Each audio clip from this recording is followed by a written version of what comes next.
수강생 여러분 안녕하세요. 지난 시간은 형제 자매 관계에 대해 살펴보았습니다.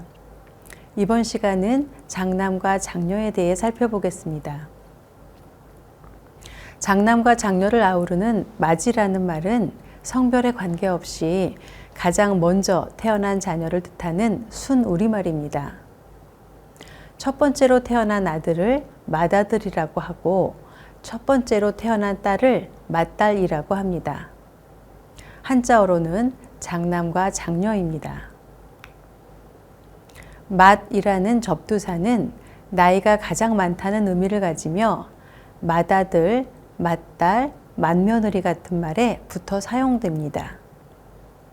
전통 한국 사회에서 맏이는 단순히 첫째 자녀를 뜻하는 말이 아닙니다. 맏이는 가족 안에서 책임과 질서를 대표하는 상징적인 존재였습니다.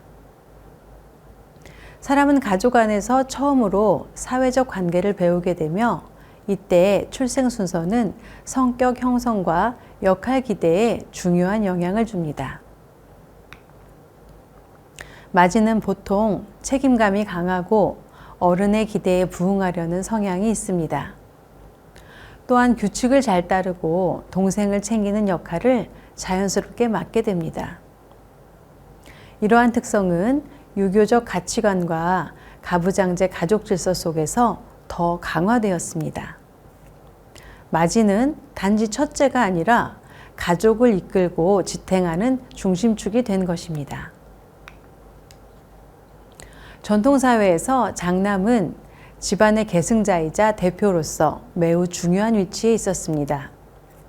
부모는 장남에게 동생들을 다스리는 책임까지 맡겼고 재산과 제사에서도 장남이 중심이 되는 경우가 많았습니다. 특히 장남은 조상 제사를 주관하는 역할을 맡았기 때문에 제사 비용과 부모 봉양에 드는 경제적 부담이 컸습니다. 이러한 이유로 재산 분배를 할 때 부모는 장남에게 더 많은 몫을 상속하는 것이 일반적이었습니다. 이처럼 가를 이끌어야 하는 장남의 책임과 부담은 재산 상속에서도 차별적으로 반영되었던 것입니다. 하지만 시간이 흐르면서 이런 구조는 장남에게 심리적 부담이 되기 시작했습니다. 부모를 봉양해야 한다는 도덕적 압박, 제사를 유지해야 한다는 경제적 책임, 그리고 형제들과의 갈등까지 모두 장남이 감당해야 했습니다. 이런 이유로 근대 이후 일부 지역에서는 장남이 혼인 상대자로 기피되는 사례도 나타났습니다.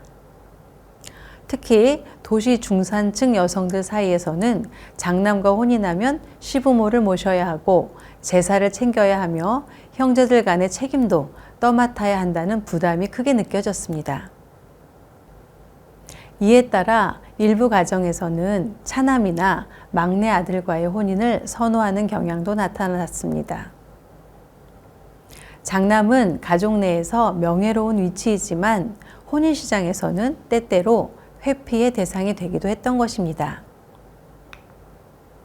한편 장남은 동생들의 잘못에 대한 책임까지 지는 경우가 많았고 아버지가 부재 중일 경우 집안을 대신 이끌며 동생들의 혼사를 주관하고 제사에서 첫 번째로 잔을 올리는 역할도 했습니다.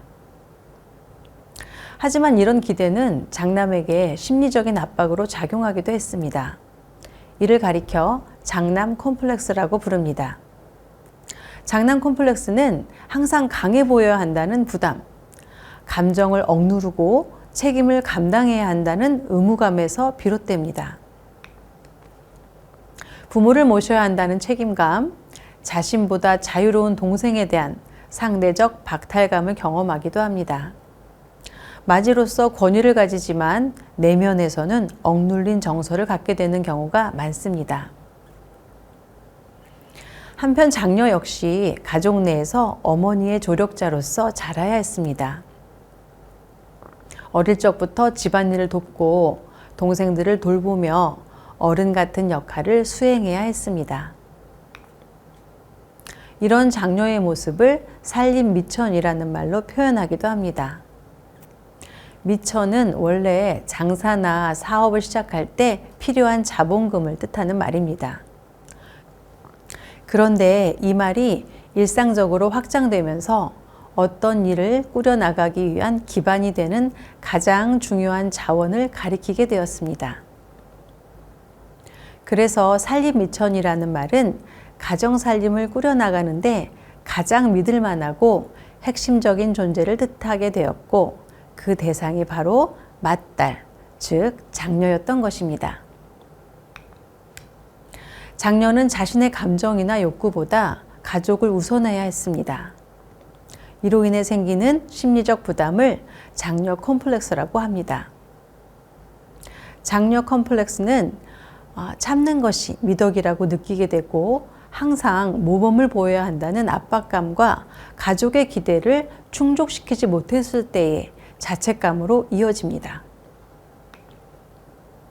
특히 남아 선호가 강했던 한국 가족은 맏딸이 집안을 위해 희생해도 남자 형제보다 낮은 대우를 받는 일이 많았습니다.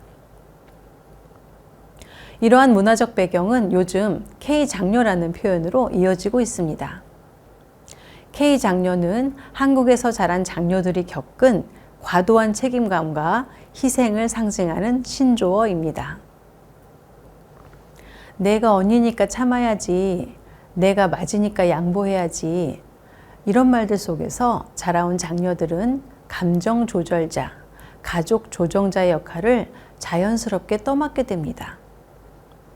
요즘 많은 사람들이 K장녀라는 표현을 통해 장녀에게 당연하게 주어진 희생과 부담을 돌아보고 그에 대한 공감과 지지를 표현하고 있습니다. K장녀들 사이에서 가족보다 자신을 먼저 돌보겠다는 목소리도 커지고 있습니다.